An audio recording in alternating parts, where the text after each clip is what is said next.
All right, just a moment.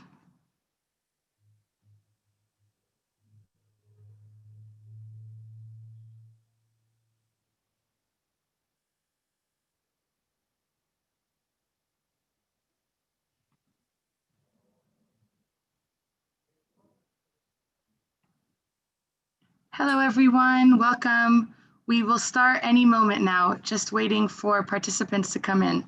Thank you so much for joining us.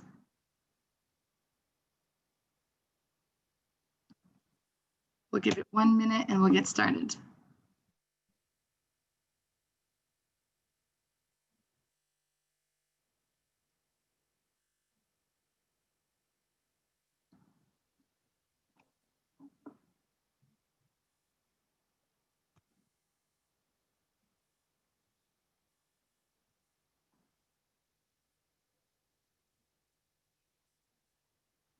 Excellent.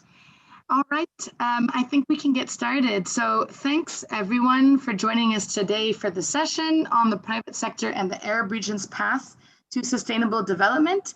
This session is indeed co-organized by ESQA and the UN Global Compact. I myself am Alexandra Tarazi, a manager on the Global Operations team with the UN Global Compact. And we have a really great turnout today from companies, governments, and civil society. If I could also ask those on the line to mute themselves, just to make sure that we don't have any noise distortion. All right. So before we get started, I just wanted to bring to your attention that we do have simultaneous Arabic translation available for the session. It may appear labeled as French, but it is indeed Arabic. You'll see towards the end of your screen at the bottom, the interpretation channel that you can click on at the bottom of your Zoom screen. In addition, the session is also being streamed live on the UN Global Compact YouTube channel, just for your reference. And before we get started, just a few housekeeping rules. You, of course, are all muted, but do feel free to use the chat function at any time to input any comments or questions. We will open up to addressing questions towards the end of the webinar. As you know, we are running this webinar for an hour and a half. And so we hope to dedicate the last 15 minutes or so to address many of your questions. In case we're not able to answer them all, we will be sure to record them and address them offline. If I could just get quickly the program slide. Nomale? Excellent. All right, so just to give you a quick overview on what we're going to be covering today over the next hour and a half. So we're gonna kick off with a 15-minute presentation on ESQA's Arab Sustainable Development Report for the year 2020, led by Maysat Youssef, the Sustainable Development Officer with ESQA. And she will be offering an overview of the SDGs in the 22 Arab countries. It assesses major structural barriers in countries across the region. And so we'll get an interesting insight into this important report. In addition, this presentation will then be followed by a presentation by my colleague Sue Allchurch, the Chief of Outreach and Engagement at the UN Global Compact, who is going to present for 10 minutes on the UN Global Compact's 2020 Progress Report, which serves to provide an assessment of how companies are practically taking action to deliver on the SDGs and also on the UN Global Compact's 10 principles. These two presentations will then be followed by two very engaging panels, and we will later introduce you to those panelists. And the first panel is on the challenges and opportunities in the private sector's advancement of the SDGs. And the second panel will dive in specifically on how we can mobilize SMEs and supply chains towards the 2030 agenda. And as I noted earlier, we will then open it up to questions. So we do want to keep this engaging, of course, rather than just in presentation form. All right, so with that, I would like to give the floor to Maysat Youssef with ESQA for both her opening remarks and presentation. Thanks, Nisa. Thank you very much. Sure, thank you, Alexandra, and thank you for all the rules and laying them out so clearly. Good afternoon, everyone, and it is my pleasure to welcome you also to this edition of the Sustainable Development Dialogues, a discussion series that we initiated here at ESCWA following the publication of the Arab Sustainable Development Report 2020. And the series was conceived to reflect our deep conviction, actually, that the transformation that is needed in the region towards sustainable, inclusive, prosperous societies, more equal societies, is one that must be led by all stakeholders. And while the main responsibility and the political commitment to the 2030 agenda definitely rests with the governments, a transformation of economic structures, of social norms, of environmental practices, of political dynamics, of cultural orientations, all the work that goes into transforming towards sustainable ways of being on this planet, it's a whole of society project, and everyone is implicated in the responsibility, definitely with varying levels of responsibility. And so our partnership with the UN Global Compact then becomes critical. We come together to see how we can join our efforts, our messages, our constituencies, how we can work better together, Alexandra, to translate the values of the UN Charter, the principles of the UN Global Compact, the principles of the 2030 agenda into action on the ground. And today to see how the business community in Arab countries is working, private sector organizations, large or small, to do this work on the ground. So today we are very, very happy to welcome you to this discussion, which we hope to follow up on at the upcoming Arab Forum for Sustainable Development 2021, inshallah. And today we mainly listen to you as to your concerns, your suggestions, your ideas, your innovations. So now allow me to actually start with the presentation on ASDR. Apologies, just 1 second. Okay, and to sort of lay, can everyone see, can I just get a confirmation, please, that you can see the screen? Yeah? Yes, you just want to bring it into presentation mode. Yes, there we go. All right. So the Arab Sustainable Development Report 2020 comes out once every 4 years, actually. So even though it's 2020, it doesn't refer to just the 2020. It involved over 13 UN entities, a report that is led and coordinated by ESCWA in the region, and as well as a team of regional development experts. It presents a quantitative and a qualitative review of the 17 SDGs. It does so for the 22 Arab countries. It's a full regional report. And to kick off this segment, we have one poll question. Nomole, I think if you can kindly, it will be administered by our colleagues at the UN Global Compact, and which you should be able to see on your screens. Please just take a few seconds to respond, just true, false, unsure. And then we will get back to your answers a little bit later in the presentation. Now, the main finding of the Arab Sustainable Development Report 2020 is that the Arab region will not achieve the SDGs by 2030. Our region lags behind many others on many goals, on many critical targets. Our pace is too slow.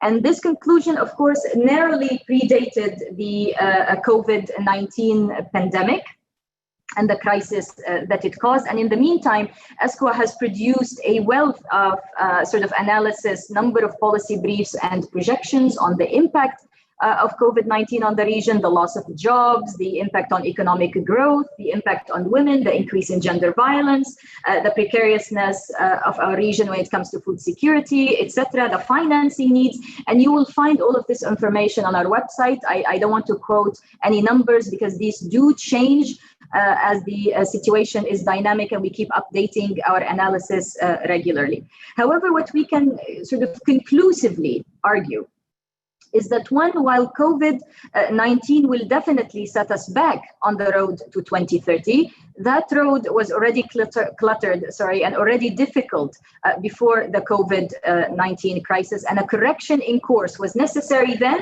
and it is necessary now. And the second point is that the 2030 agenda is the roadmap to sustainable recovery from COVID-19 in our region. Assessing the impact of the COVID-19 crisis demands addressing the barriers to achieving the 2030 agenda in our region. And those barriers are detailed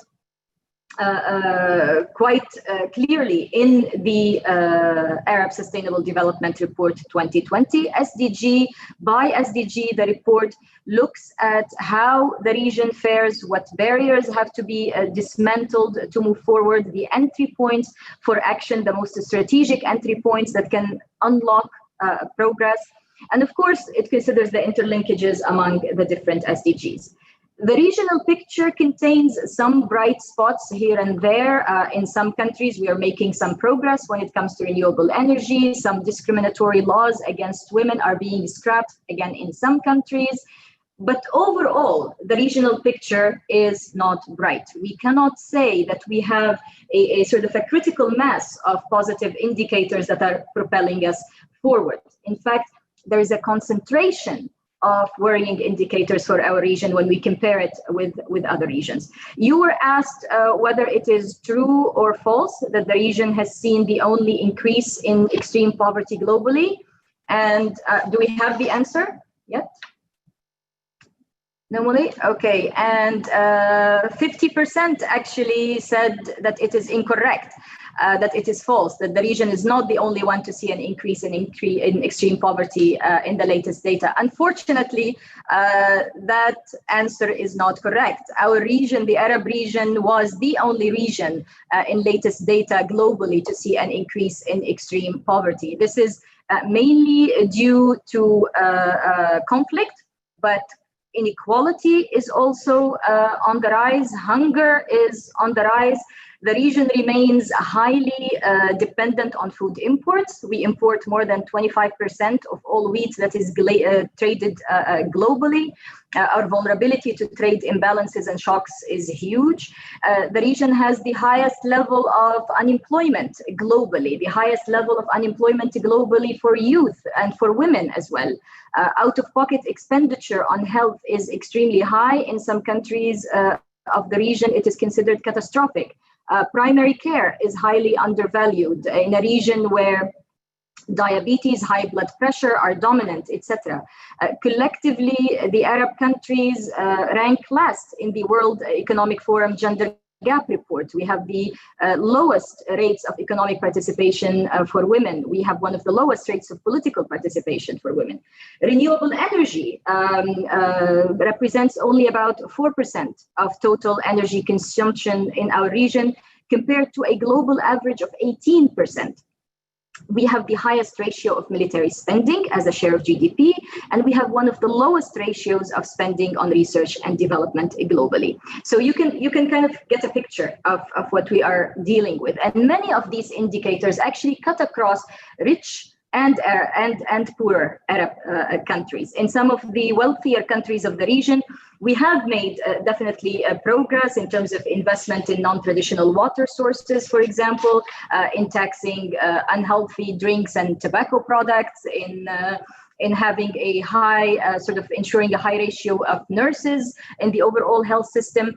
But some of these same countries face major challenges, for example, when it comes to registering some of the highest rates of energy intensity globally, carbon dioxide emissions, very high consumption rates, high obesity rates, dependence on food imports, etc. So there's a lot of work, obviously, to be done. And it isn't always or predominantly about financing.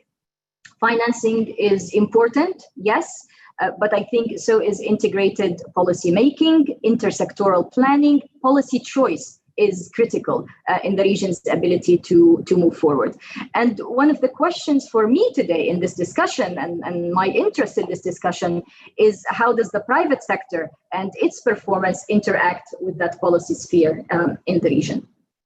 And across the goals, of course, we do not have enough data. I mean, we don't have enough disaggregated data. We supplement with qualitative analysis. We're able to draw an overall picture, but of course, more investment in data is needed.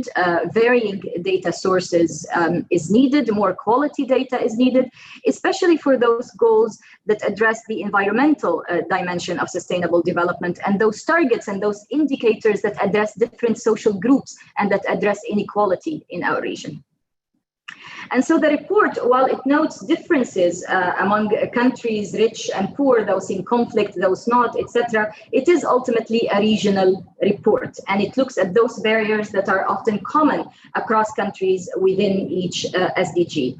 And then, moreover, the introduction kind of takes a step back and looks at all of the barriers combined and tries to identify a list of 6 major entry points to dismantling those barriers. So these very, very quickly are enhancing integrated policy making. As I said, this remains extremely weak, very much focused on sectoral planning in our region.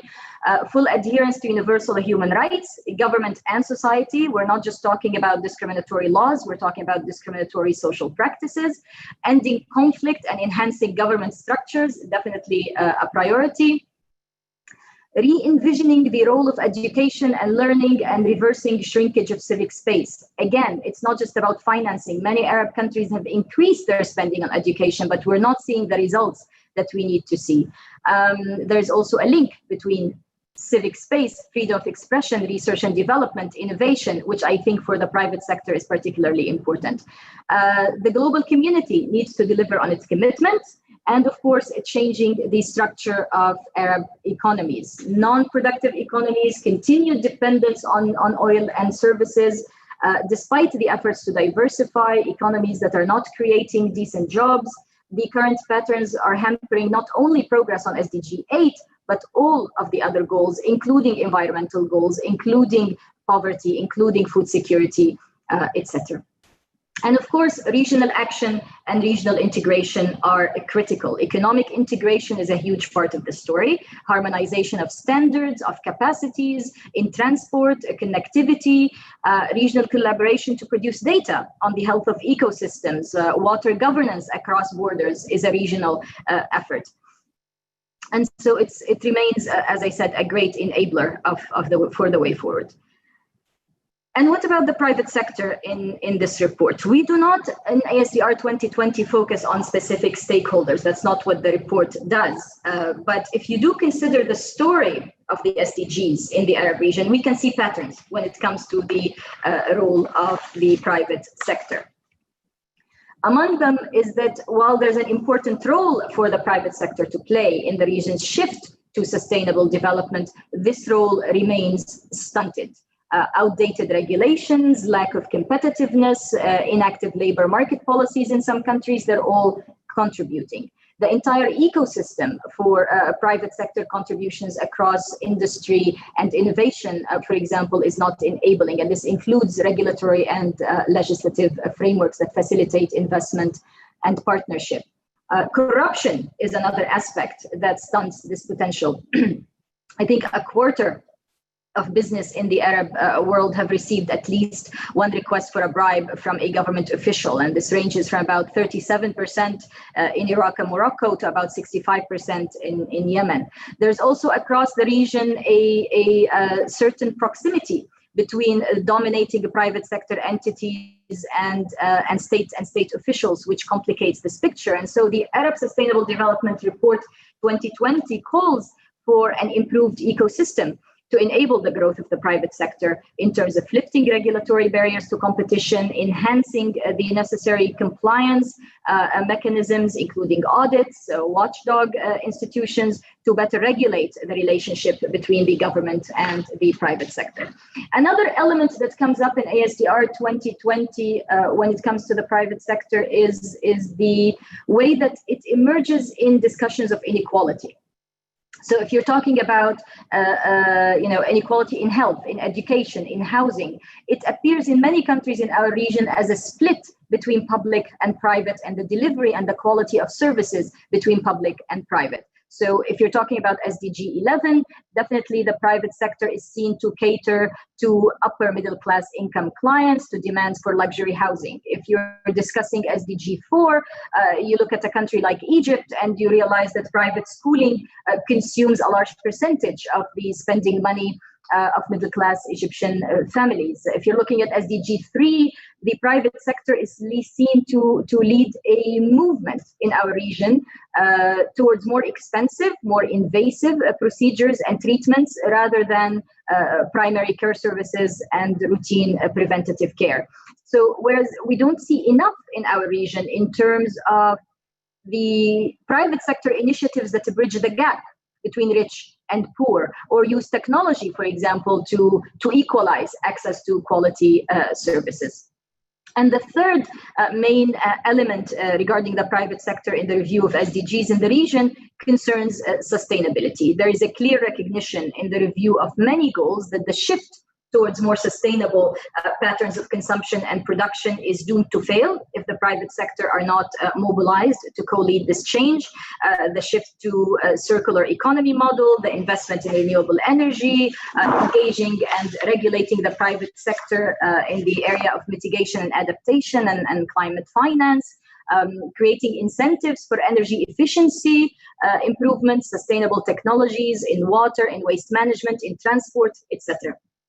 So the report sends a clear message of the importance of the private sector in shifting the region towards more inclusive, sustainable, and productive economies, and the ways in which the ecosystem for facilitating the growth of the private sector must be improved, and the way that there's a potential for the private sector to spur innovation in the region. And so our message today, I think, is that there's a lot of room in our region to move forward with public-private partnerships for the common good, for achieving the SDGs. The report finds that the majority of these partnerships in our region actually tend to be concentrated in sectors that are profitable for multinationals in areas like energy, electricity, telecommunications, transport. But unlike in other regions, we don't see enough of these partnerships targeting social sectors or those that invest in human capacities and social innovation and enhancing equality. So in the 2 minutes I have left, I would like to very, very quickly actually take you to the report itself. Sorry, Hania, may I just get your help here for a second? Sorry, okay. I have to go to a new share, yes. So how do I, sorry, how do I find unshare first? I need to unshare. I'm sorry about this, 1 second. I'm going to just stop sharing. Okay. And then share again. Okay. Yeah. Share again. Okay. Is this it? So you need to open to go to this. Okay. Can they confirm it? Yes. Can somebody, sorry, confirm? Can you see? Okay. Yes, I can't control it. Here we go. Okay, so this is if you go to just asdr.unesco.org, you will get the report in English and in Arabic. You can just scroll down at any moment, obviously download the full report. We have a wonderful forward from our Executive Secretary, Dr. Rola Dashti. You will get a sort of a blurb about how to navigate the actual report. The note to the reader explains the methodology, the approach to data. The reading ASDR 2020 chapters actually takes you, explains the structure of each chapter, all of which are structured exactly the same. There's the introduction, which, as I said, takes that overall view, looks at the entry points, at the major categories of barriers. And I just want to very quickly take you to one of the chapters. So here you're looking at SDG 3. Okay, you can again access the note to the reader. You can download the chapter, and then there's an annex. I'll come back to the annex in just a few seconds. But if you open SDG 3, you're going to get a summary statement, which actually just gives you the story of this SDG in the Arab region. You will get a number of key facts, which are the most striking sort of indicators, numbers that we have on this SDG. you will see a section on measuring SDG 3 in the region, which tells you about the data availability, but it also explains why some of the indicators are appropriate or not appropriate for our region, and how we need to measure this goal. And then you go to the main barriers to achieving this SDG. It looks at the interlinkages with the other SDGs, and then it's very briefly, in almost bullet point format, you get a list of what are the barriers to achieving a certain goal, with obviously the evidence for it. And then, at risk of being left behind, here we take a look at the groups that are at risk of being left behind when we do not achieve SDG 3, including, for example, adolescents, persons with disabilities, what the region can do to accelerate progress on the goal, the strategic entry points for action, and then you get the data that is available according also to the methodology of the report. And then you see a comparison between the Arab world and other regions, how we compare with sub-Saharan Africa, Latin America, and then you get a breakdown also of the sub-regions, the GCC, Mashriq, Maghrib, Arab LDCs, etc. If you go back to the main page of that goal, you access the annex. In addition to explaining sort of the approach to the data in that particular chapter, if you scroll down quickly enough, here you will actually get indicator by indicator the country breakdown for the data. So you'll be able to see on what basis we calculated a regional average, and you'll see all the countries there. So I am going to stop sharing my screen now. I hope you are able to use the report. I hope you find it useful. And I thank you for listening and look forward to the discussion. Thank you, Alexandra, over to you. So much, Maysa. That was truly insightful, and I think many on this line really recognize the need for this data, particularly in our region. I would now like to give the floor to my colleague Sue Allchurch, who will tell us specifically what can companies, or what essentially are companies already doing to address the SDGs, and what still needs to be done. So without further ado, Sue, if you'd like to unmute yourself and show us your screen and video. Great. Is that clear? Can you see Alexandra? Yeah. Yes, perfect. Thank you so much. Great. Cool. Thanks very much, Alexandra, inviting me to come and talk about the data that we have on company progress.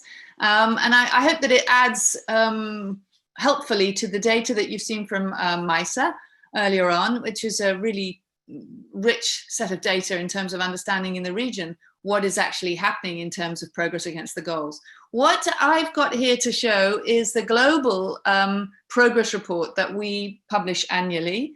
And I can give you an understanding about how there are differences in the Africa and Middle East region versus the rest of the world. I have the data Africa and Middle East actually consolidated into one, so it's not entirely specific to this region, but it is in effect of some indication.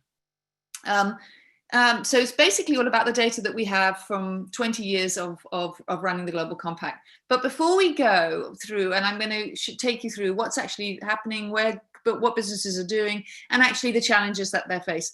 Before that, we're going to do a quick poll. So I'd like to put up a quick questionnaire now about asking you from a business perspective, what are the challenges that businesses are facing to actually step up and help us deliver against all the sustainable development goals or sustainability as a whole in terms of a principled approach.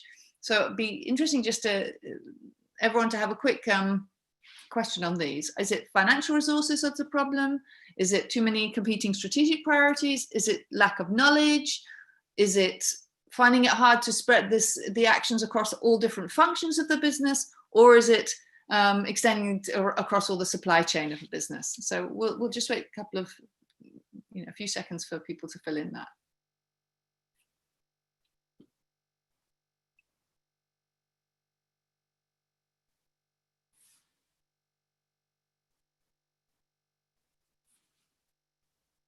Are we able to see the results?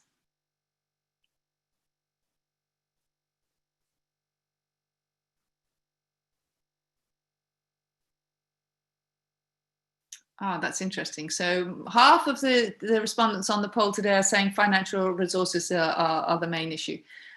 This is absolutely what you'll see the rest of later in the presentation. This is all small businesses, not the big multinationals. Financial resources is the issue. For the main multinationals, it's implementing across the supply chain or implementing across different business functions. But lack of financial resources is the third one. And for businesses that aren't major multinationals, it's the major one. So that's interesting. We'll see that across later on. So a bit of background as to what we are actually measuring when we do our private sector progress report. And to understand that, I'll just give a little bit of background of the Global Compact. The Global Compact's been operating now for 20 years. It was launched by Kofi Annan. He did a presentation at Davos, and he actually said, I would like us, you, the business leaders, and us, we, the United Nations, to create a global compact of shared values and principles. And that was his outreach to the business community. He didn't have the idea of having a global compact, but at that outreach to create a shared set of values and principles, 40 companies joined up with him at that time and said, we're up for this, we'd love to develop that. And they created these principles. And it is these principles that are the cornerstone of how we work together with the business community to deliver UN goals. So we have a set of principles which cover human rights, labor, environment, and anti-corruption. And all organizations who we work with, their CEO signs up to operate their business according to these principles with a view to delivering goals. When Kofi Annan launched the Global Compact and the whole idea of working in partnership, he was looking at delivering the Millennium Development Goals. And of course, today, we're driving Agenda 2030, the Sustainable Development Goals, which Maisa has just taken you through earlier on. So when we measure our progress report, we are looking at how effectively are businesses adhering to and implementing the 10 principles in their business, in their day-to-day running, and how are they progressing towards the delivery of the Sustainable Development Goals. Indeed, how is that action affecting the goals and the targets that you will have seen in the earlier presentation? So first of all, just stepping back globally, how are we doing? The overall picture is that we are not on track to deliver the goals. There are so many different measures and KPIs I can show you. I've just pulled out a few here. There has been indeed a lot of progress since Kofi Annan launched the compact, and there has been great progress in maternal mortality, child mortality, poverty, etc. However, we're not on track to deliver the targets that we've set through the Sustainable Development Goals. Here's a handful of KPIs. Gender, we are still about 257 years from closing the global gender gap. If we carry on at our current rate, we won't get there for another 250 years. We know the plastics issue entering the oceans. There's 8 million tons going in every year. There's still a real crisis in that area. There is child poverty still, 150 million children still in child labor, totally related to poverty, and 700 million people still in poverty, although we lifted a 1 billion out in the last 15 years. And global warming is still carrying on at current rate to increase the temperature of the planet by 3.5 degrees versus pre-industrial levels by the end of the century. We know from the IPCC we need to bend that curve to 1.5. So quite a significant impact needed. Then COVID has come in the middle of it this year. These are pre-COVID measures that I've just shown you, and just a handful of data points to show how that's been affected. Obviously, what's absolutely clear to everyone is the impact on global GDP. That looks like about -5%, and there are 17% estimated working hours lost, and this is a Q2 data. Now, obviously, they are affecting most vulnerable and people, and you can actually see that in the second box, which is the effect on women. It's the informal jobs, the flexible roles that have been hit first, and 60% of women's employment is in the informal economy. They have fewer protections even before COVID, so they are being disproportionately hit.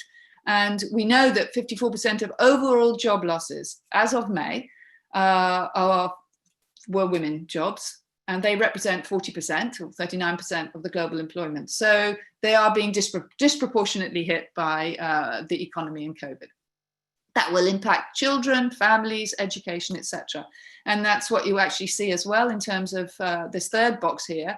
For about 460 million children, with everyone's children's schools have been closed, but for this many, there is no learning, there is no remote learning, there are no remote tools. They can't just use their iPad at home. There is expectation that 24 million children will just drop out of school altogether and go into child labor, obviously, because there will be a poverty impact from their families. And we do know that 1 percentage point rise in poverty will result in 0.7 percentage points rise in child labor. So we can expect that 150 million child labor number to go in the wrong direction. So that just gives an overview of what we're looking at. And these are all things that are very well in the hands of businesses to work together. So what our progress report does, this is just a picture of it. It's on our website. You can download it and look at all the details. It measures, going back to what I introduced, how good businesses are tracking against the 10 principles and how they are integrated into businesses, and how indeed that is progressing against the Sustainable Development Goals. And we also have a sector review across all these different sectors, taking a more specific view of that sector, what it needs to do to make a particular progress against the goals, and where those sectors are. I can't in this presentation go into those details, but as I say, do access the progress report. You can read all the details. I'm going to give you a bit of an overview. So firstly, looking at the 10 principles. So how well are these embedded? What progress is being made? The first point is that there is a lot of integration. All companies effectively, over 90%, have fully integrated the 10 principles into their processes, policies, etc. And it's the same across this region as it is globally. 73%, in fact, say that adherence to these principles are the main way that they believe their business will impact the Sustainable Development Goals, which is great news to us, because this is the way that businesses take a holistic approach, not just picking a couple of goals they think they want to work on. If you work through the principles, we're really measuring negative impact, positive impact, and how do we make a full goal. So that's fantastic news. And in fact, the number is slightly lower in this region than 73%. So we could do a little bit more in this region. But the area where policies and guidelines are very clearly indicated across businesses is in health and safety, gender, non-discrimination, child labor, slightly less, that's getting to below 70%, and equal opportunity, 85%. Just to let you know, in this region, we have higher scores on non-discrimination and higher scores on action against gender and action towards gender equality. So it's interesting to see slightly more in this region. So that's sort of like the good work that's going ahead. Where do we need to see more progress? The first thing is we're not really measuring social impact well enough globally. So you can see how we're tracking here. 62% of organizations are tracking how well their integration and their policies on environment are being implemented. But on human rights, labor, and anti-corruption, it's not strong enough. We're still, only under 20% of companies are actually tracking, is my policy on human rights actually being implemented? So on social, we need to do a little bit more. In this region, on anti-corruption and on environment, it's not as strong. So we could raise the tracking a little bit more. The second one, and I did adhere to this earlier on in terms of challenges, companies are struggling to integrate these policies right across their supply chain. So only 17% of organizations in the Global Compact are actually requiring their partners throughout their supply chain to adhere to these principles. So we have good policy level at operation, companies' own operations, but how are we really tracking that through the supply chain? Not really enough. Interestingly, this score is better for regions in this region, for countries and companies in this region than it is globally. They're finding it better. They're integrating with their partners a lot better. And you can see this in the number of actual subcontracting supply chain agreements. It's around 30%, around a third have contracting agreements on human rights and labor, environment, and anti-corruption, same across all the principles with all their supply chain partners. So we see this as something that businesses are being challenged with, and that's actually it's a real opportunity to make real progress in the goals if we can get this right. In this region, there are less subcontracting agreements in any of these, so these numbers are lower. And then the main big one that we notice is, generally speaking, while we have these policies in place, I showed you in the previous slide, the ambition is still too low. So we may have policies on anti-corruption, but only half of businesses have a zero tolerance. So there is still some possibility with 45% of companies to allow some form of anti-corruption or some form of corruption to take place. 30% of companies publicly admit to ambitious goals on environment. So are we really setting the goals to help us deliver to 1.5? A third of companies are. These are global numbers. And only 45%, if we take those high numbers of adherence to labor principles, 90%, only 45% of them actually translate into ensuring an adequate standard of living. So we might have the policies in place, we might be setting goals, we're not necessarily tracking them well enough, but most importantly, they're not big enough, they're not ambitious enough for us to deliver the challenges. And what we see in this region here as well, we have better standards on anti-corruption, but we still have relatively low levels of commitment to goals in an environment. So that's the policy level and the tracking of the policy level and implementation. Now we think about, well, what's it actually, the goals? How are we actually trying to make progress to deliver the Sustainable Development Goals? And here's a bit of background.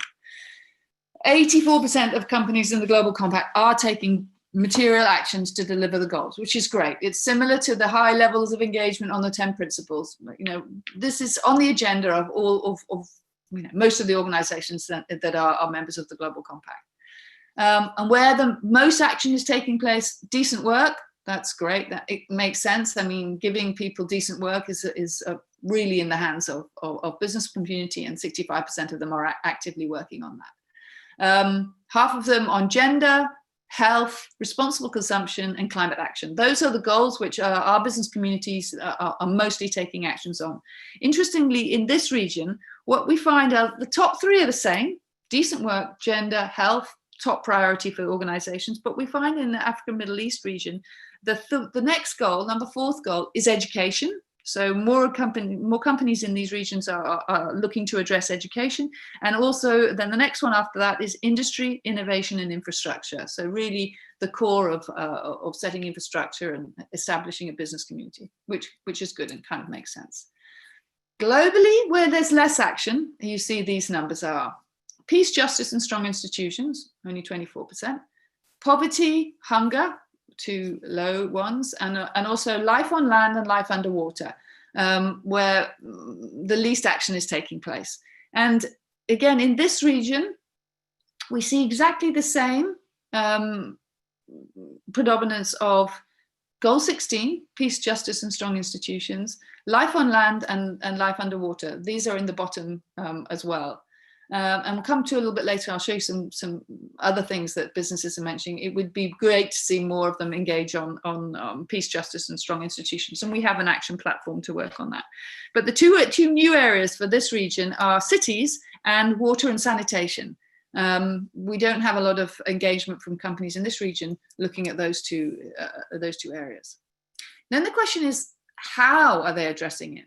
And overall, I mean, the details, as you could see in the report, by sector are available. But overall, the number one way that businesses are working towards delivering goals is through the sustainable development, is through the delivering of the 10 principles, which is great. It is absolutely the best approach to be taking.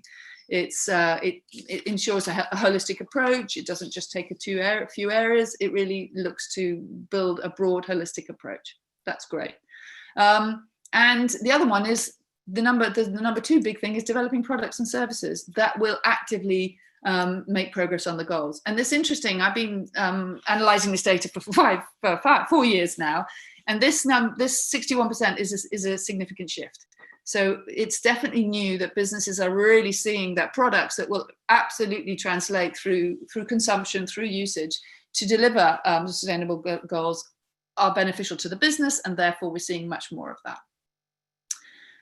And it's the same in this region as well. So that's the good. The word, we need more progress. And you'll see it's these 4 data points here are similar to the 10 principles. So the first thing is, we're not necessarily measuring the negative impact as well as we should. So 45% of companies in the Global Compact are tracking and measuring the progress, the positive progress that they're making towards the goals. That makes sense, and all companies report annually to their stakeholders through the UN Global Compact. So that's good news, so we can start to see the progress. But it's equally important that we are tracking and measuring the negative impacts, and only a third of those are doing that. And indeed, this is the heart of it. We definitely need to be tracking that in order to be able to see how to make substantial changes. We're not measuring across the supply chain. I showed you that before. 57% of companies are tracking all of their progress and their action at a company operations level, but 13% on suppliers and 10% on product use. We clearly need to see more of that. Before working here, I worked in Unilever, and actually one of the things I was looking at is laundry impact on water, and 99% of it was in consumers in use. So it was the heart of our problem, was how we were influencing consumption of products. So that definitely needs to shift. Struggling to integrate. 46% of businesses in Global Compact are really aligning the Sustainable Development Goals to their core business processes. And I mean, that's half. We need to see more to really make a substantial change. And we have only 37% really looking at new business models and business and service models that will actually drive the Sustainable Development Goals. So be good if we could see more of that there. And then again, I showed this at the last set of slides on the 10 principles, but if we're going to deliver the goals, we need to be more ambitious. It's as simple as that. The numbers that we have to deliver by 2030 are high, it's ambitious, it's a lot of work, and we need to be really, really ambitious to deliver that. And you can see this. So only 39% of the companies, members of the Global Compact, are setting goals that are sufficient to deliver the Sustainable Development Goals. A key point on that is how many of them have a science-based target on climate, and 15% do. If we're going to deliver the 1.5 degree warming scenario that the world needs, that needs to be higher. A third of companies say that their system is fully prepared to deliver on relevant goals. And the system, I mean, the sector, is obviously the way to do it. The aluminium sector needs to work together in one way. The shipping business industry needs to work together in another way. So that's why I've got the sector data in the report that you can read on. So we need to see more of that. And then finally, the challenges. And this is what I showed you earlier on. The biggest challenge for businesses, as you mentioned in the study here, was lack of financial resources, and that's what we see here. For globally, the biggest one is integrating across the supply chain, competing priorities less, and implementing across business functions. For large companies, as I mentioned before, the issue is across supply chains. And I've shown a comparison here because this is the thing that has changed the most in terms of what businesses find hard. 58% find integrating across their supply chains a real challenge. Only last year, this was 47%. This is because companies are tackling the problem. So it's really good news. I know it's hard. I've been there. It's really hard to do. So we know that people are registering how to do it and how hard it is to make it happen. What we saw from yours was the poll earlier on was financial resources, and that's the same here. Small businesses find that's a real challenge. And then the final thing is in this area, Africa mean in this region, there is an added number that we don't see anywhere else, is that there's a difficulty in operating in the in conflict area in the environment, which is why engaging in partnerships on peace, justice, and strong institutions would really help. So that's it. There are the sector deep dives that you can see in the report itself. I'm not going to go through that in detail. And lastly, I just wanted to show this data just is what I showed you before. It's consistent across all sectors, that most of the industry think that there is an approach, but they're not necessarily working on it. But this is the summary. Very high levels of engagement on policy setting and actions against the goals. But we need to raise our ambitions. They need to be higher. We need to find ways to integrate across all of supply chains. And we know this is challenging. And tracking and measurement of outcomes and impact could be improved. We have a set of tools and goals and processes to help with that. And obviously be happy to engage anyone who wants to be interested. Thank you so much, Sue. We very much appreciate the walkthrough of the progress report. Excellent. So without further ado, we would like to move towards the two panels that we have planned for you. We have around 40 minutes or so. We do still want to incorporate a Q&A session. So we'll hope to keep each panel within the 20-minute dedicated time, maybe slightly less. So let's get started. I would like to request that the panelists for the first panel on the challenges and opportunities in the private sector's advancement of the SDGs turn on their cameras. So we have Ms. Ghada Hamouda, Chief Sustainability and Marketing Officer with Kala Holdings with us. We also have Ms. Kate Willoughby with DP World. She is the Head of Global Sustainability and Impact. And last, certainly not least, we have Ms. Mona Mergani, Chief Human Resources and Sustainability Officer with Hagar Group. So welcome to all. Let me just make sure that everyone's camera is on. All right, excellent. So just a quick note, in case you weren't speaking, if you could just keep yourself muted, and then we can get started.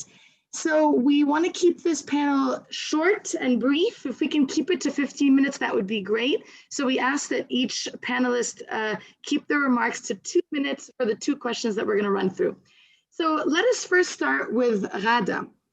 Ghada, from the perspective of Kala Holding, a private investment management company based in Egypt, could you tell us a little bit from your perspective what you think are the challenges that companies in your country and also in your sector are facing when addressing the SDGs?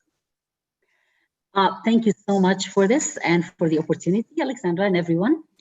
And the truth of the matter is, just like the rest of the world in Egypt, we went through COVID and came out of it with a lot of lessons learned, and both on the private sector side and the government side.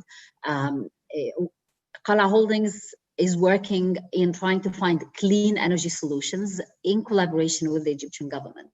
And if we're speaking about SDG 7 or trying to address it or trying to address climate action, and the truth of the matter is, what we've learned is access to finance and tying access to finance to acting responsibly is very critical. And I think this is, whether it's on the DFI side, whether it's private financing, whether it's through the local banks, it's one of the key lessons that we've learned. And one of the things we also have found out is that there's a huge appetite right now to collaborate and work with the governments, and with the governments on their own also trying to work with the private sector. So the issue is with having smart policies put in place. And once the smart policies are in place, they start to create the proper framework. Where we have a gap and where we have a challenge today is in realizing there's fragmentation of a lot of activities that are happening, both in terms of the private sector side, whether they're doing projects that are started or initiatives that are not captured when you do any kind of research or monitoring, and they're not reported on adequately. While I'm encouraged with all the results that we're seeing, that Egypt has come out of COVID. The economy is growing, we're scoring well. You see the green bonds are starting to happen in the country. So when you look at all of our statistics and all of our measures and indices, we're doing well. But when you look on the ground, there is a huge gap between what we heard being reported from Sue or from Maisa. Egypt has a great success story to tell, but then there is the large companies, and there is the government, but then there's everybody else. And I think some of the challenges we're finding is, while there is an awareness and understanding that with COVID and how interconnected we are, and that there is a challenge, we all need to start to make a change and make a difference, there's not sufficient understanding of what change to make, how to make it, and why you should make it. Okay. And I don't think, so I want to make sure that we are really focusing a bit more on explaining the story of creating bigger and better awareness through organizations, through associations, business associations, working with all of the UN representatives that we have here on the link between and interconnecting between what you can do as a business and what the associations can do in helping providing codes of conduct that can be integrated, the compliance, the carrot and the stick kind of nice balance.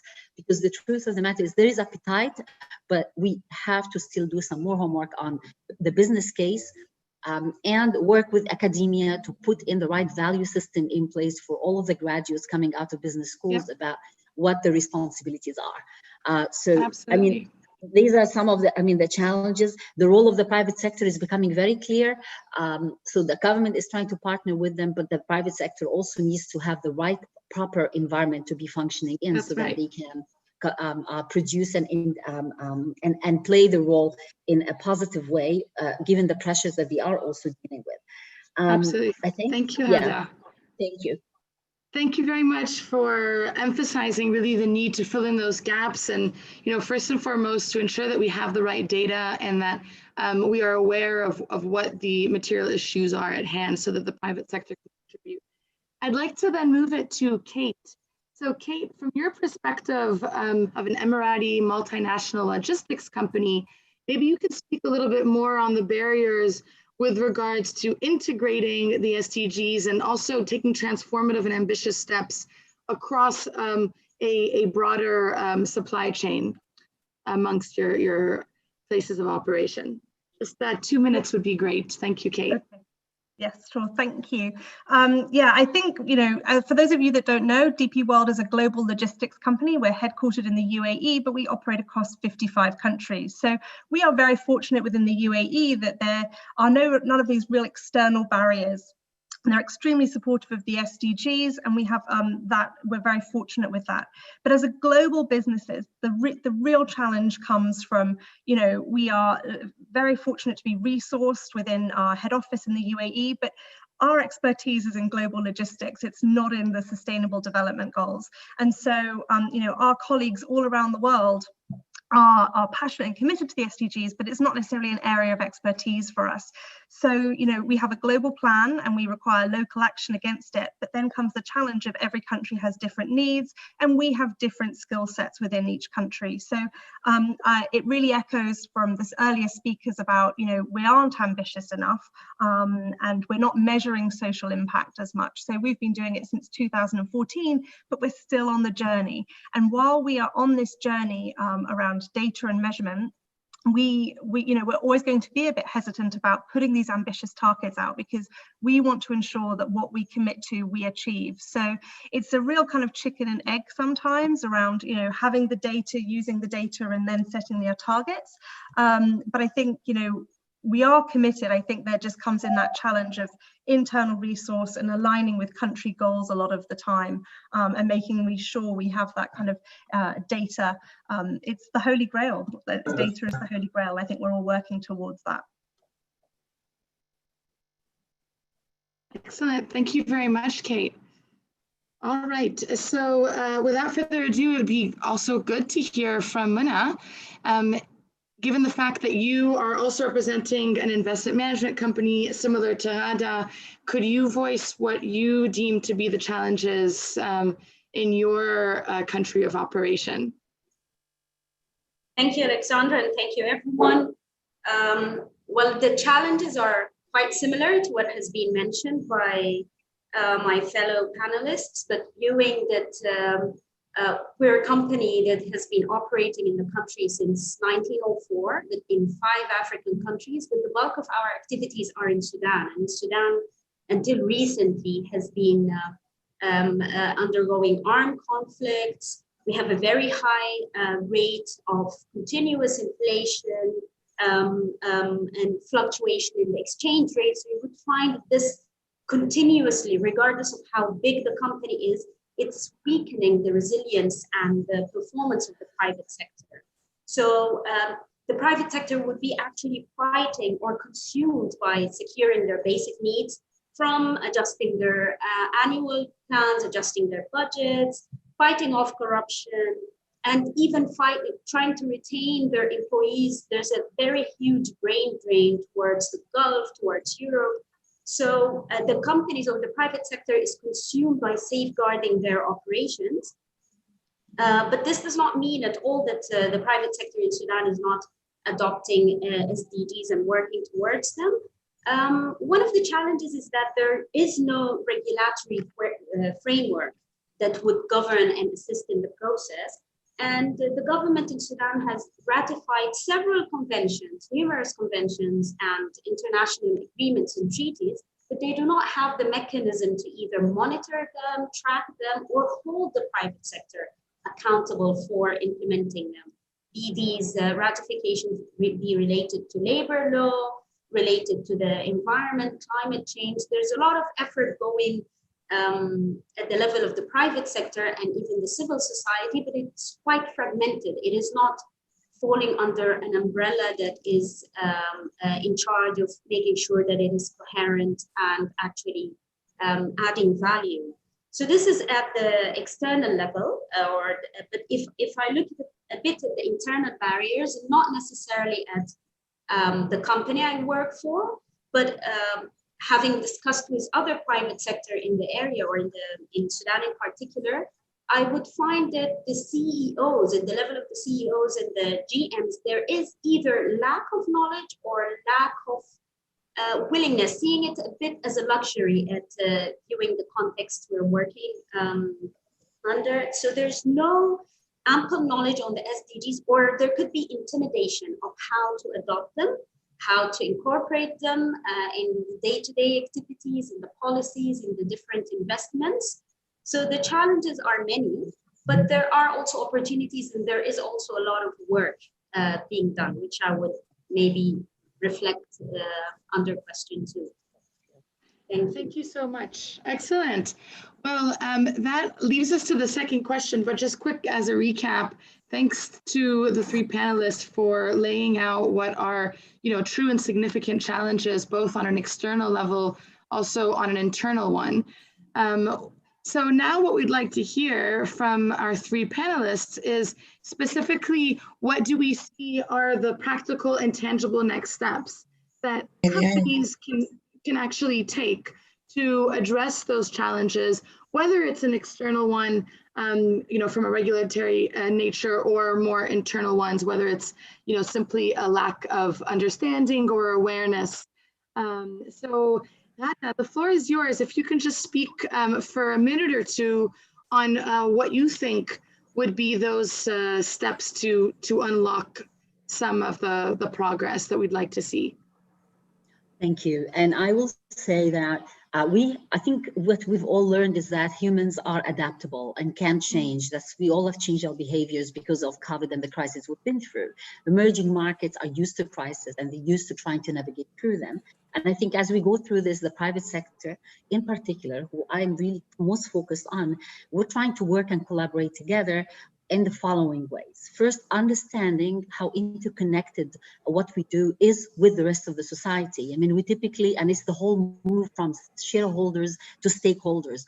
the profit to looking at the planet and the impact on the people. And I think there's a shift in understanding that. And as my colleague Muna was saying, that's not necessarily always top of mind. So we're working on trying to spread the knowledge, working with different organizations and institutions to understand the concept of shared prosperity and the value, how you can be more responsible in your practices.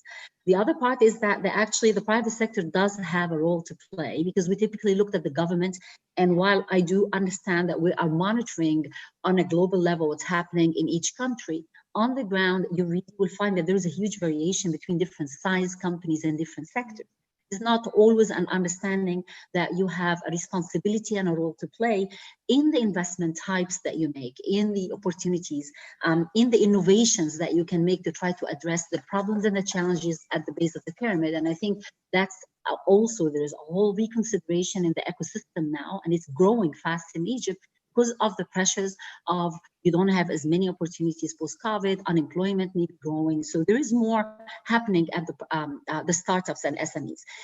The concept of being a responsible investor, if you were to export, import, and do any dealings, we're trying to create better awareness and more awareness with what environmental compliance means and how that affects, and it's your responsible consumption, production, lifetime value, whole concepts that are critical. And I think we need to have more and more of that awareness being grown, because it affects the bottom line, the business case of how you do business.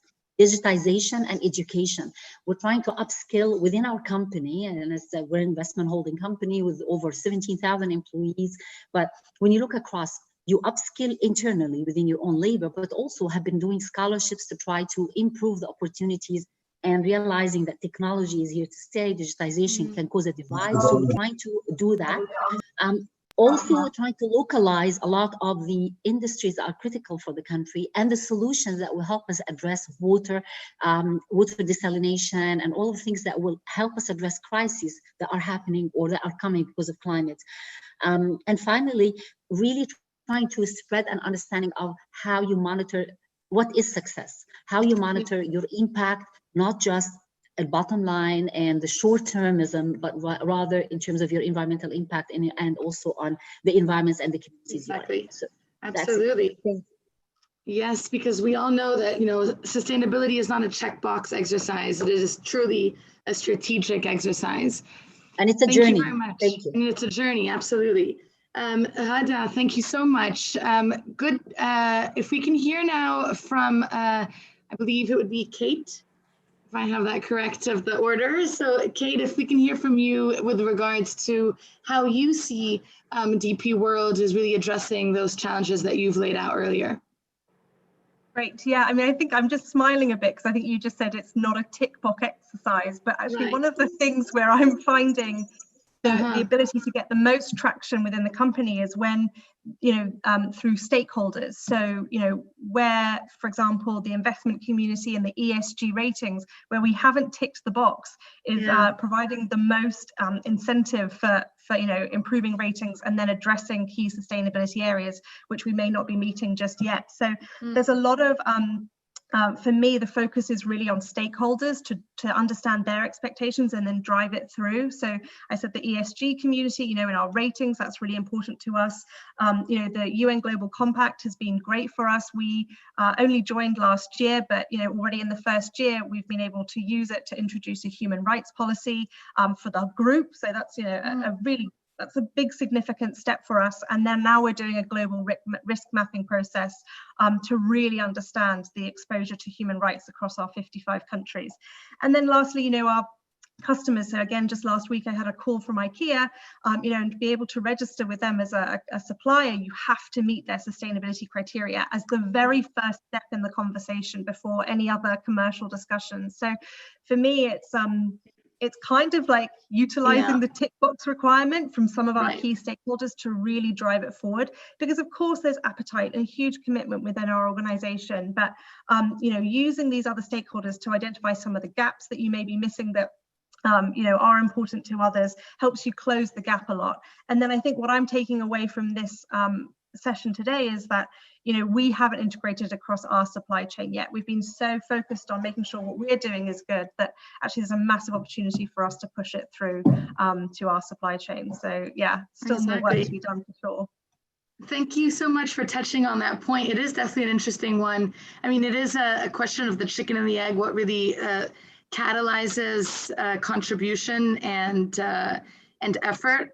Truly the Global Compact likes to position the 10 principles as the entry point because we want companies to take this principled approach to corporate sustainability. So truly your company is aligned with values. And then, of course, to your point, those check boxes incentivize better behavior. So great, Mana. The last word is yours before we open up the second panel. Definitely conscious of time. So Mana, maybe in a minute or two we can hear from you. Okay. Well, the practical and tangible steps by both companies and the government, if I can start off by the government, I really think the government needs to encourage companies to start adopting SDGs, to start adopting UNGC principles in so many ways. An example would be tax exemptions for companies that are doing well, for companies that are, for example, monitoring their carbon footprint. So at the level of the government, there are so many policies and regulations that need to be developed and encouraged for adoption by the private sector. As for the companies, there needs to be a commitment from the private sector, and not necessarily by waiting for the governments to pass these regulations, but GMs need to and CEOs need to adopt these principles. I would like to give you an example of how we did it. And initially that was done by adopting 9 SDGs. And from these 9 SDGs, we selected 15 indicators from the SDGs themselves, where we decided to incorporate them in our investments, in our policies and procedures, and develop what we like to call complete returns. And the complete returns are basically the financial returns, or our return on equity, coupled with the social returns or the social impact. So basically, we checked our baseline. And then we amended our policies and procedures in a way that people, that our employees will actually implement those. One thing that is important is that we need to be level-headed and then understand that it's a journey and that we better do it slowly and robustly rather than want to do it all and show off and pay lip service. So the importance is in translating these policies into actual tangible activities. So what we do is that we do run a carbon inventory each and every year, and we pass the carbon tax actually to our different business units so that they try to curb these emissions. We do have a few tick boxes here and there, particularly related to our ESG policy. And in the investments that we're going to take on board, and also in the new businesses that are in our pipeline. So there's a lot to do, but the importance is in doing it slowly and properly. Exactly. As Rada noted, it is a journey. So thank you so much, Mana. Thank you to our great panelists for panel 1. We're really very pleased to have had you. I'd like to now move to our second panel. Again, I'm quite conscious of time. We do have the 15 minutes, of course, for the second panel. And we may need to run over a few minutes to address some of the questions that have come in. And in case we can't, we will, of course, address them bilaterally offline. So thanks again to panel 1. John from ESQA, if you would like to kick off our second panel, and then we could ask our panelists on the second panel to already show their camera so that they're on the line. Thank you very much, Alexandra, and greetings, everyone. My name is John Sloan, and I'm an economist with the ESQA SDG unit. Welcome to today's second panel session, Mobilizing Small and Medium Scale Enterprises and Supply Chains Towards the 2030 Agenda. Again, I'd like to invite the panelists for this session to turn on their cameras, and a second reminder to keep yourselves muted when not speaking, and to please limit your responses to 2 minutes so that we can get through 2 sets of questions, ideally within 15 minutes. So let me just make sure all 3 of our panelists, I have May and Khalid, and I'm looking for Raji. So we have Raji. Well, I'm here, but the admin is not allowing me to start my video. How about now, Raji? Thank you. Excellent. All right.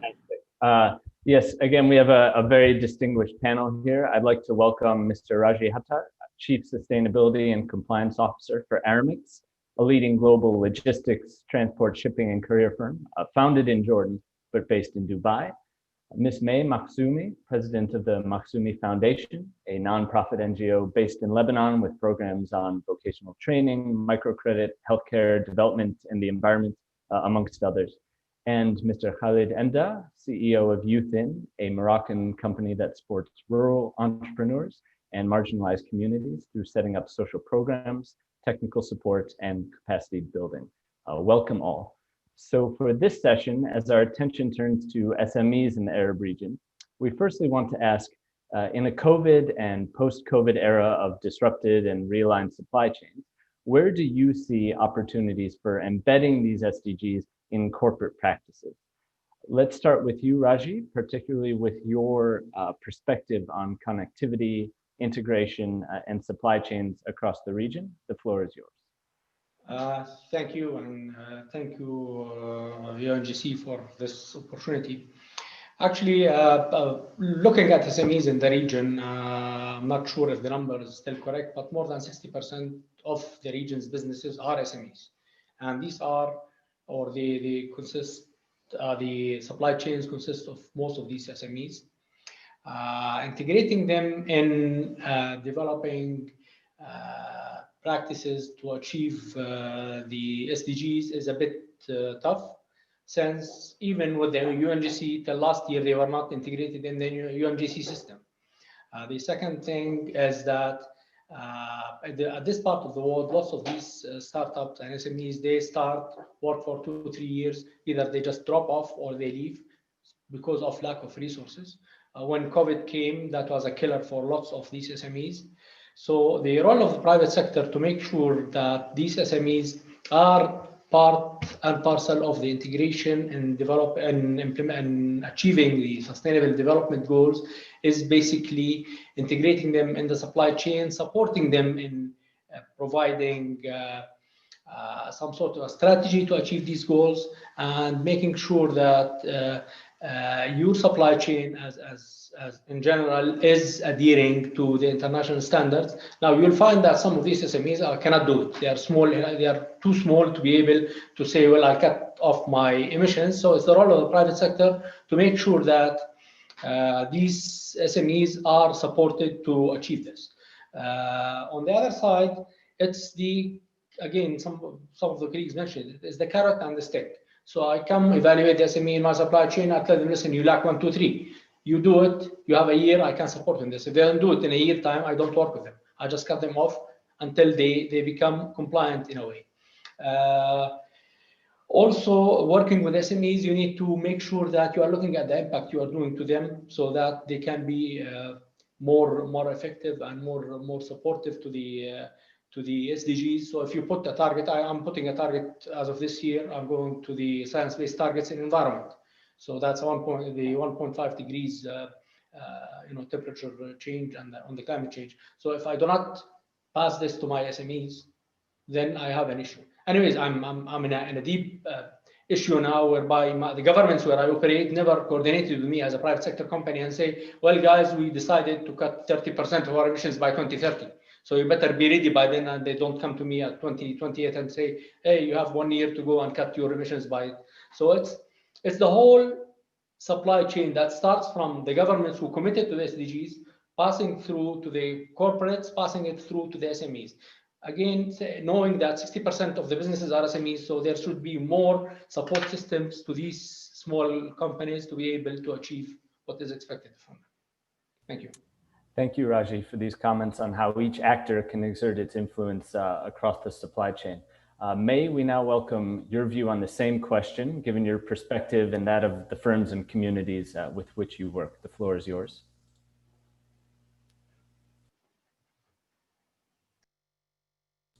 I think you're still muted. I'm muted. Yes, thank you. Okay, I will talk about the corporates now. How what effect they do. So businesses should start redefining their CSR, taking into consideration the lower income due to COVID-19, as the economic impact will stay for a few years to come. The effect of lockdowns had disrupting influence on the supply chain, causing closure of businesses, economic recession, unemployment, etc., which has caused the demand chain slowdown. Post-COVID recovery is going to be very slow. It's a slow process that will take efforts from all business corporations, philanthropists, and governments to work all together to pick up the pieces and to rebuild new supply chains. This will be a good opportunity to do that while considering the SDGs. Attention for the climate change to reduce emission, decarbonization, clean air and water, healthier oceans, and more sustainable agriculture system, which deals with goals 2, 6, 7, 13, and 14. Inciting women empowerment to be in frontline and decision-making positions, that's goal 5. Fighting poverty, goal 1. Creating decent jobs for sustainable development, goal 8. Encouraging use of data, raising awareness of global marketing with better skills and knowledge, that's goals 4 and 9. Promoting technology across board as electronic digits and robotics will take over, having the need to open access and shared network, closing the gap between the most vulnerable communities, that's goal 10. Having electronic support to all private and public services. And finally, to fill the gaps in healthcare that we discovered because of pandemic, weaknesses in education system and weaknesses in social protecting systems, goal 3. As COVID-19 threatens to reverse the gains in human capital outcome that we have built over the years, we need to empower our human resources. Most important is the collaboration between the public-private section, goal 16 and 17. Like working towards health prevention procedures and clinics, goal 3, establishing eco-friendly areas and less cars and more green areas, goal 12, regeneration of eco-friendly businesses using alternative energies, recycling, reusing, remaking, goal 11. I believe working all the above issues will be to work towards the 17 goals to achieve the best that we could do for 2030. Thank you, May, for highlighting the opportunity to embed these SDGs in our recovery. Khaled, let us now hear from you regarding the entrepreneurs with whom YouthIn works and the programs that you lead. The floor is yours. Thank you.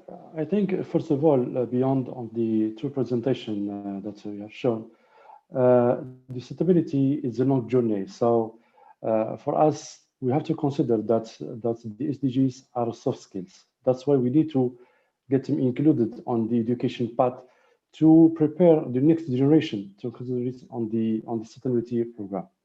For the opportunities, I can resume on 4 points. The first one is the COVID-19 have shown how our business model was vulnerable, was really fragile, that we need to review our business model, especially on the logistics sides.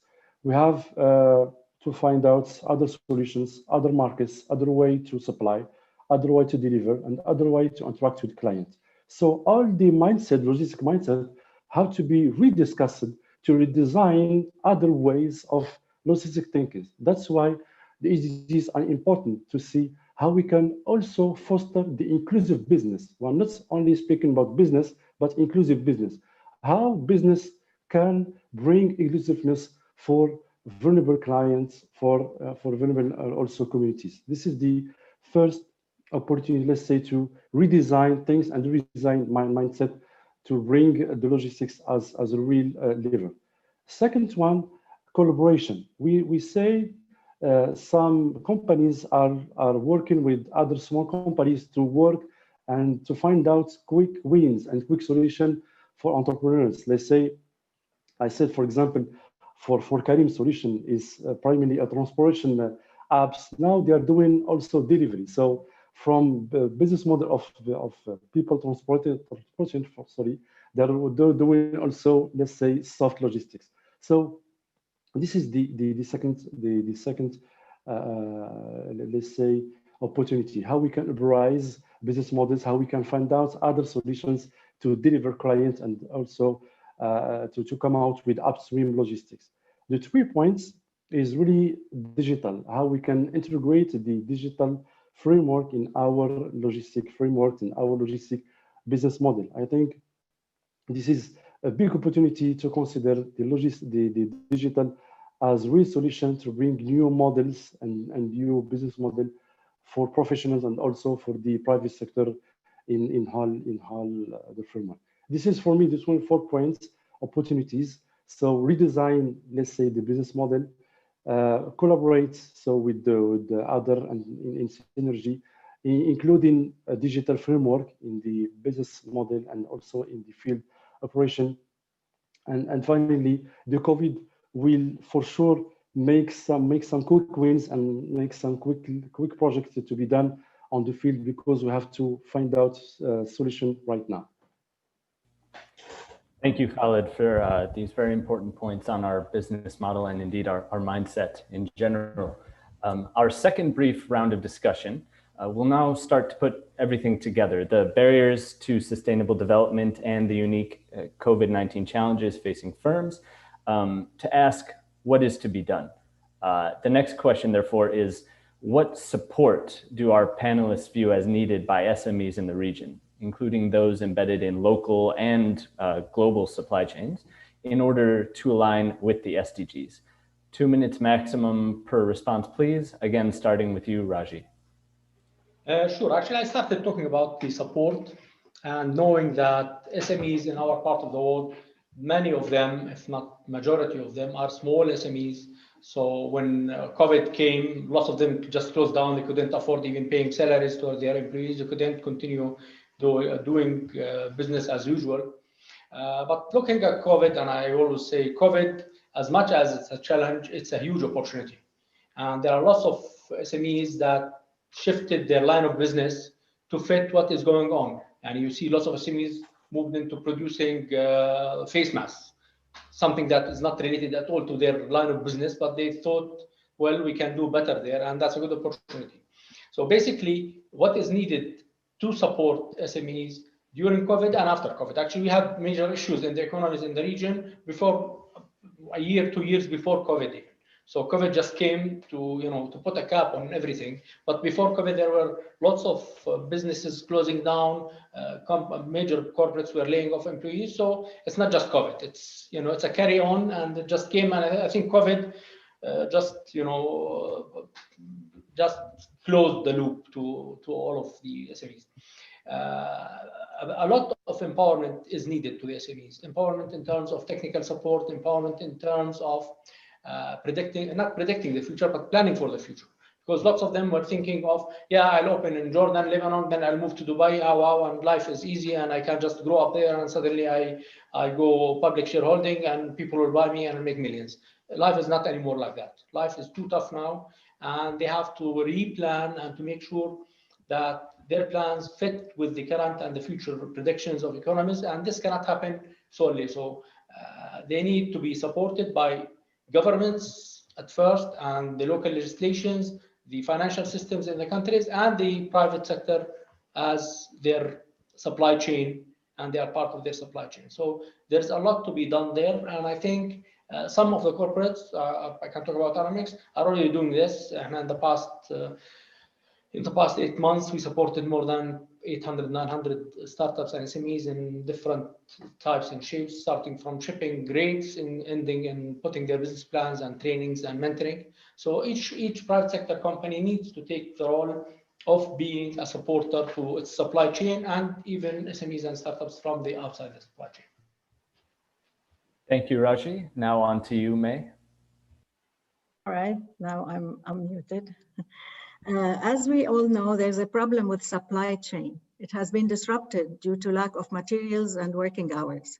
The lockdowns affected the demand chain. The purchase power has decreased accordingly due to less consumption. Over and above, the economic crisis has crippled many businesses with closure and causing redundancy and lack of purchase power. SMEs were affected, of course, by this crisis too. In Lebanon, we had a very hard economical crisis with the depreciation of the dollar. It almost went up sixfold. At our foundation, we managed to reschedule the SMEs loans to give them space. Also, as their loans were in dollar, we accepted them to pay it in Lebanese currency as per original exchange rate, so as not to carry a burden of higher exchange rate. We had also to change our portfolio from a dollar base to a Lebanese base. We had to adapt to the situation we are passing through to make sure that the SMEs can sustain their livelihood. The importance of SMEs is that it alleviates poverty, goal 1. It has a gender equality mission. 80 to 90% of the beneficiaries are women, goal 5. SMEs provides decent work as well as economic growth by creating jobs, that's goal 8. The income that SMEs will offer better living standards, including education and health to the families, that is reducing inequalities, goal 10.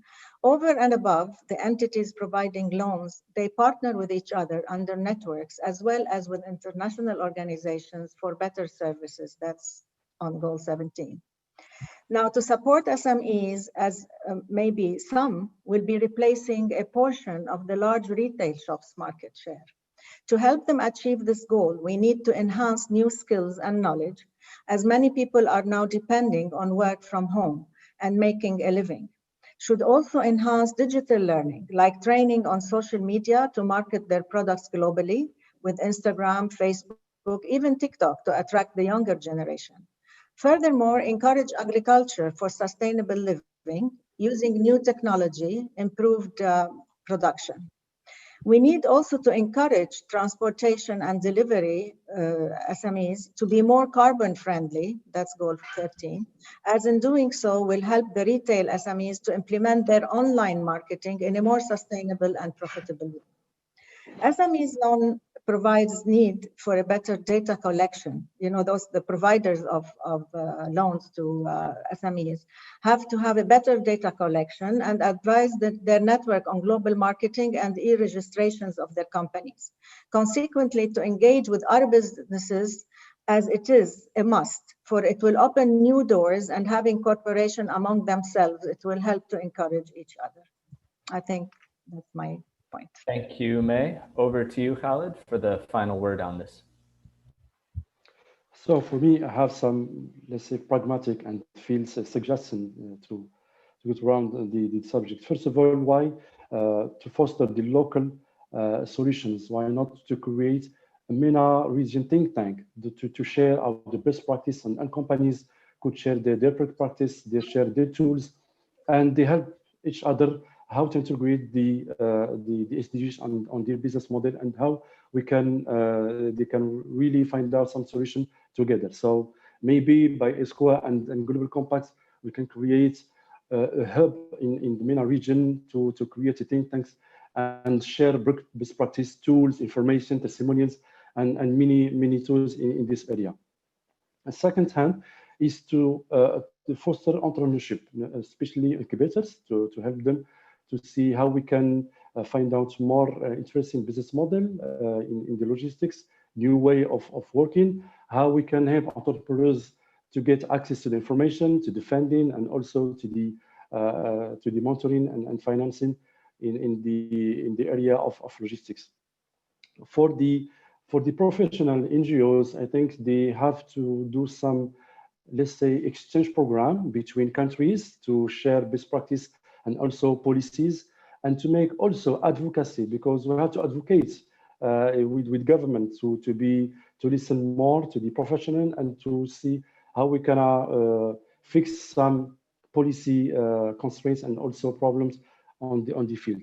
I think with the solutions have to be regional smartly built with all the actors. I think cooperation has to be between NGOs, incubators, entrepreneurs, and all stakeholders to really find out a solution, because the challenges of COVID are high, intensive, and also should be treated very quickly. It's a matter of time, because we had a lot of surprise with the COVID. Before COVID, we spoke about one world, one market. Now we have small closed markets. So how we will manage this closed barrier, how we will manage far markets, especially for upstream logistics. That's why the collective and, let's say, smart collective intelligence have to be fostered to go forward. Thank you very much to all three of you. This brings our second panel to a close. In the interest of time, let me quickly turn the floor back to Maisa and Alexandra to take us through our Q&A session. Very much, John. So indeed, we have come to the end of our time together. I am noticing that some of you have already left the call. So in the interest of time, we are going to close. I do see that only a few questions came in the Q&A, which we have addressed. If you would like to know more about the UN Global Compact and ESQA, we will indeed provide contact information in our follow-up email after this session, and we will indeed also include the recording for this session. So I just want to say again, thank you so much to all of our panelists. We addressed very important points, you know, both from a perspective of larger companies that work across the board, but also looking at the challenges that SMEs face. As we know, in the Middle East, SMEs truly make up the fabric of our economy, and they play an incredible role in contributing to the SDGs. So very happy to have heard both perspectives. With that, I would just like to give the floor to Maisa in case she would like to say any final words before we come to an end. And indeed, if you have any questions, if anyone has any questions, do still bring them into the chat and we can try to address them immediately. Yeah. Thank you, Alexandra, and thank you very much to all the panelists. It was fantastic to hear all the different viewpoints. It was very rich for me. It was a learning experience, I have to say. And to very, very quickly, I mean, we heard a lot about regulatory frameworks. We heard about the support needed for SMEs, definitely, as you said, the rich fabric of our economy. But we also heard a lot about the need for awareness raising and for measuring the social impact. And I think this is something where ESQA and the UN Global Compact together can really also work on. And this is why I would like to just pick up from where Khalid ended when he said that solutions have to be regional. I think I can't agree more. This is definitely a view we also subscribe to. And so I would say definitely let's please keep the conversation going and talk at the Arab Forum, hopefully in the spring. So it was lovely to have this discussion with you all, and we look forward to more opportunities with the UN Global Compact and with all of you. Thank you. All right. Thank you very much then. Goodbye, Thank you everyone. all. Thank you. Bye. Take care. Thank you. Bye. Thank you so much. Bye-bye. Bye. Bye.